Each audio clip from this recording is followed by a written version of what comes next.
Here's some potentially useful League of Legends information. Did you know that the duration of wards actually scales based on the average of all champion levels? It can range anywhere from 90 seconds to 120 seconds.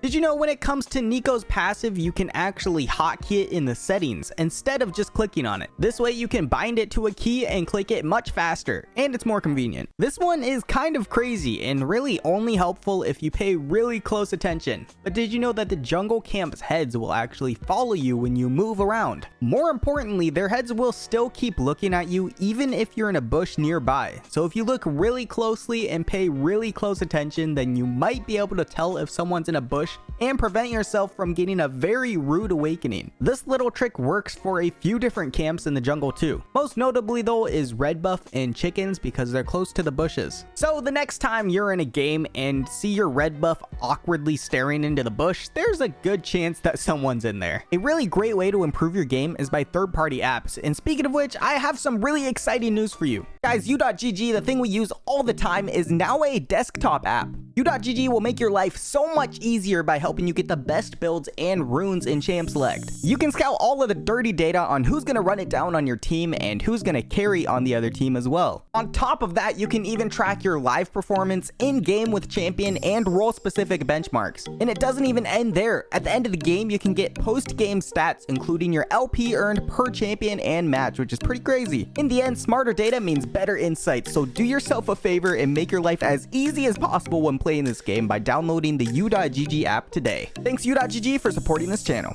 If you're fighting an ADC, there's a decent chance that they're using attack move to kite you. One trick you can do is to drop a ward or control ward right in front of them, and there's a good chance that they'll end up hitting the ward instead of you a few times. I've had this happen and also been on the other side of it, so I can safely say that it's very satisfying if it works and extremely annoying if it's used against you. Nevertheless, those couple missed auto attacks could easily be the difference of your fight. Speaking of using wards to screw people up, the next time you see a Thresh on the other team toss out a lantern for their teammates, feel free to drop a control ward on that sucker, or even a normal ward. There's a good chance that they'll accidentally hit the ward instead of clicking the lantern. Did you know if you're short just a couple RP for that skin you really want, you can actually message Riot support, and if you send them some fancy League fan art, they'll give you the rest of the RP you need for your skin. So we have a tradition here at Riot where if players are short a couple RP from buying a skin or a champion or something that they want,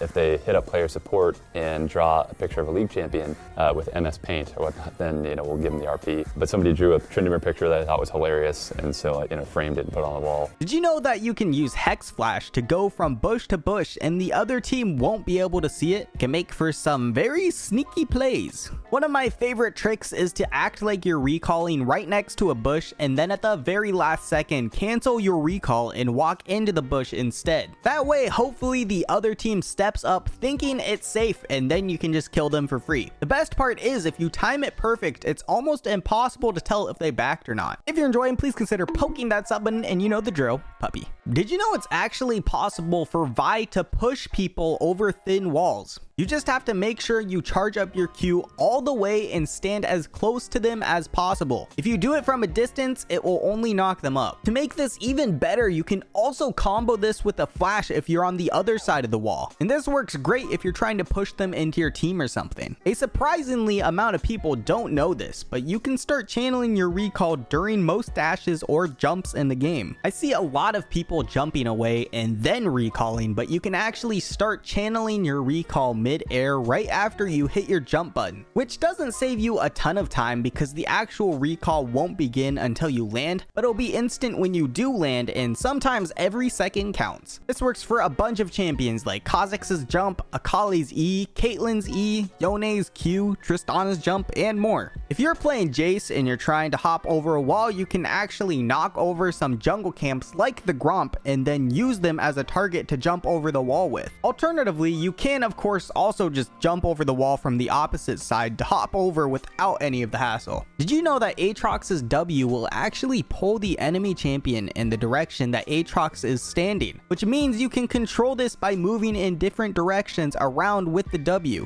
It's not a huge pull or change by any means, but it could help help line up another ability better, or just help push them into your team a little bit more. Who knows? This person created an entire spreadsheet of some of the best jungle clears for every jungler in the game. This was for season 11 originally, but it seems like it's still being updated. Honestly, this is extremely helpful for someone like myself who rarely jungles anymore, so has no idea where to path when I get stuck with this role. It's also worth mentioning that these aren't 100% the best paths for each jungler because each game will be different with different champions, but it is each of their standard paths. At the end of the document, there's actually a link to these documents which shows the aggro range of each camp. It also shows where to stand in order to do a double clear for camps and not have them reset, which is actually really helpful. There's nothing more frustrating than trying to take a jungle camp and having it reset on you. After a ward is damaged, it'll start to regenerate its health after 6 seconds of it not being attacked.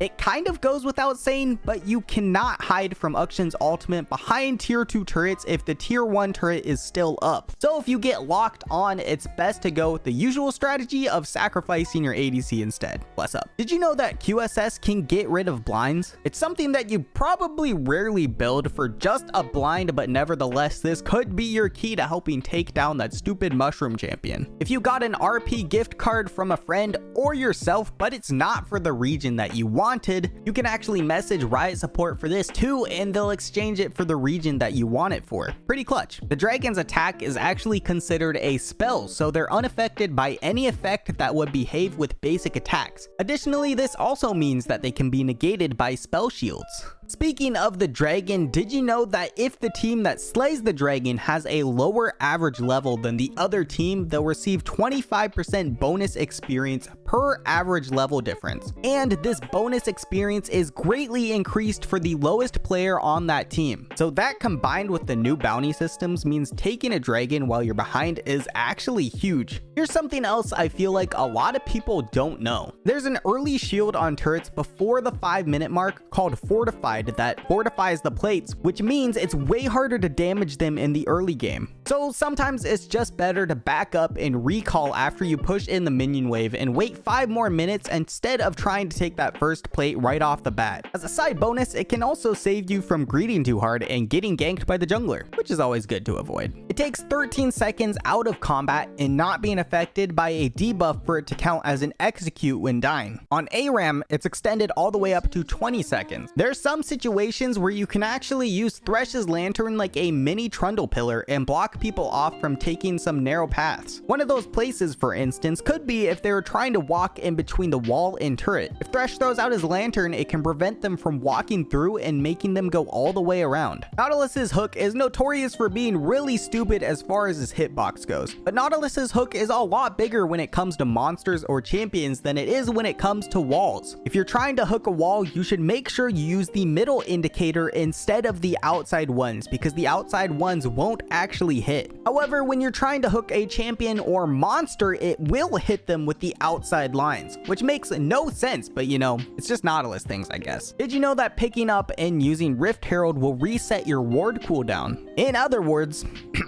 always make sure to use your wards before you drop Rift because you'll get a free cooldown reset out of it.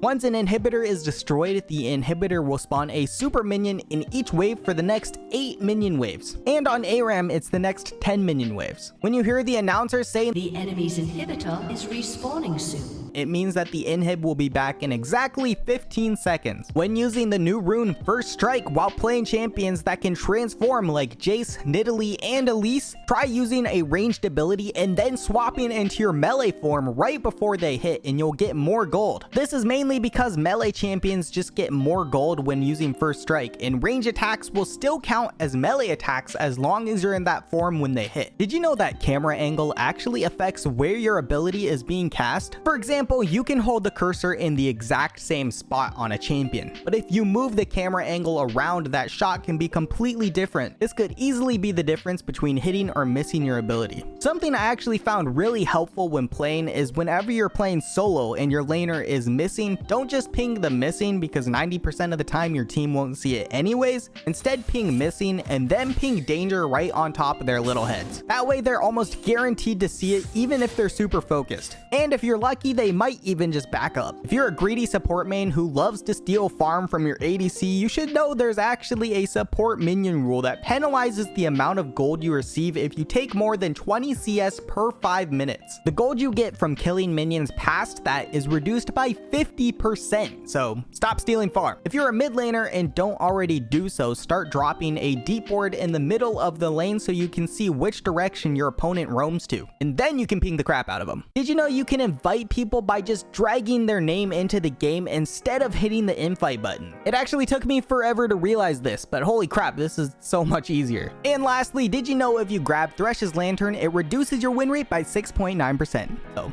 make sure to never take it. Hey, I hope you all had a fantastic Christmas, happy holidays, and I will see you next time. Bye. And of course, thank you so much, Josh, for being a tier 3 patron, and thank you so much to all my other patrons as well.